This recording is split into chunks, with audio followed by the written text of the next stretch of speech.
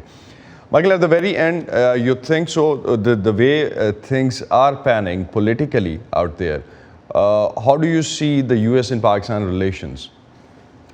Well, it's true that the government in Pakistan, its future is very uncertain. At the most, it will likely be in power until October of next year, but it could be less than that. So I do think that the U.S. government will be cautious in terms of how it carries out its relationship with Islamabad, just because it knows that there's a level of uncertainty about the survival of this current government. So I think it'll be cautious about how closely it seeks to get, and it may want to have a better sense as to the political timeline. And I think once the election date is more clear, that may help the U.S. Figure out how to conduct its relationship with the Pakistani government.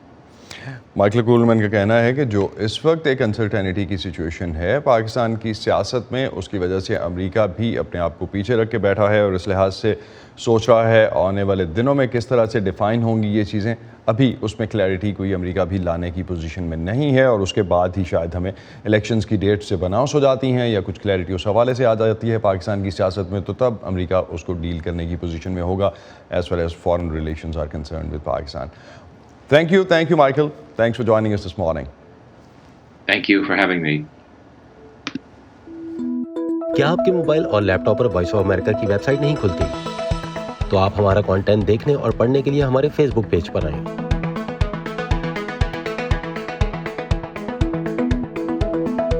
یا ہماری smart phone app download کریں جو apple اور Android دونوں devices کے لیے دستیاب ہے. پاکستان کے مختلف شہروں میں یتیم اور مسکین بچوں کی کفالت کے ادارے موجود ہیں، لیکن جب یہ بچے بالغ ہو جاتے ہیں جو ان اداروں میں موجود ہیں تو پھر ان کا کیا مستقبل ہوتا ہے؟ اس حوالے سے گجرانوالہ کا ایک ایسا ہی ماڈل چلڈرن ہوم ہے جو ان بچیوں کو خود مختار بنانے کے لیے خود انحصاری کا پروگرام شروع کیے بیٹھا ہے، جہاں بچیوں کی تربیت مختلف شعبہ زندگی سے تعلق رکھنے والی پیشہ ورانہ خواتین یا اداروں سے کروائی جاتی ہیں. یہ پروگرام بالغ بچیوں کو کیسے خود مختار بنا رہا ہے، سمن خان نے جاننے کی کوشش کی. 10 سال قبل والد کی وفات کے بعد model children home Gujranwala Madiha Sarwar کا سائبان بن گیا. شروع کے سال میں تو کسی بھی بچے کی طرح والدین سے دوری انہیں بھی اداس کر دیتی تھی. میٹرک کے بعد وہ ڈریس ڈیزائننگ اینڈ میکنگ کا 3 سالہ کورس کر رہی ہیں اور ساتھ ساتھ اپنے مستقبل کے خواب بھی بن رہی ہیں. یہاں سے پڑھنے کے بعد بھی میں فیصل آباد جاؤں گی، وہاں ویسے بھی میری مما رہتی ہیں اور اس کے بعد وہاں کپڑے کا بہت زیادہ کام ہوتا ہے، تو میں وہاں جاب کروں گی اور اپنی امی اور اپنے بھائیوں کی مدد کروں گی. ماڈل چلڈرن ہوم میں مدیحہ کی ساتھی 6 سے 18 سال کی عمر کی وہ 64 بچیاں ہیں جنہوں نے والد یا والدہ کی وفات، والدین کی علیحدگی یا معاشی تنگ دستی کے باعث یہاں قدم رکھا اور بحالی تک یہیں رہیں گی. 2010 میں قائم ہونے والے اس سرکاری گھر میں آنے والے پہلے گروہ کی بچیاں اب واپس اپنے گھر جانے کے قابل ہو گئی ہیں. یہی وجہ ہے کہ اب ادارہ انہیں خود مختار بنانے کے لیے سرگرم ہو رہا ہے. کوئی بچی میٹرک کے بعد اپنی پڑھائی کے سلسلے کو آگے بڑھانے کی تیاری کر رہی ہے تو کوئی بیوٹیشین، کوکنگ اور سلائی کڑھائی کا ہنر سیکھ کر گھر واپسی کا ارادہ رکھتی ہے. میں نے آ کے یہاں پہ بینگلز سیکھی ہیں بنانی، اور آگے میری جو بینگلز بنی ہوئی تھی میں نے اپنی مدر کو دی ہیں. انہوں نے اپنے پارلر میں وہ ایک جگہ پہ رکھی، پھر وہاں پہ لڑکیاں آئی کافی زیادہ، انہوں نے خریدی. پھر میری ماما کہتی کام بہت اچھا ہے، اس لیے سوچا ہے کہ اب میں بڑی بیٹی ہوں تو آگے جا کے ان کا ہاتھ میں نہیں بٹھانا ہے، پھر چھوٹی بہنیں ہیں ان کو ساتھ لے کے چلنا ہے اپنے. میرا آرٹ بہت اچھا ہے، میں شال پینٹ کر لیتی ہوں، مگس بنا لیتی ہوں، ان پہ رائٹنگ کر لیتی ہوں، اور بھی جو مطلب کہ کام دیا جائے میں وہ کر لیتی ہوں ایزیلی.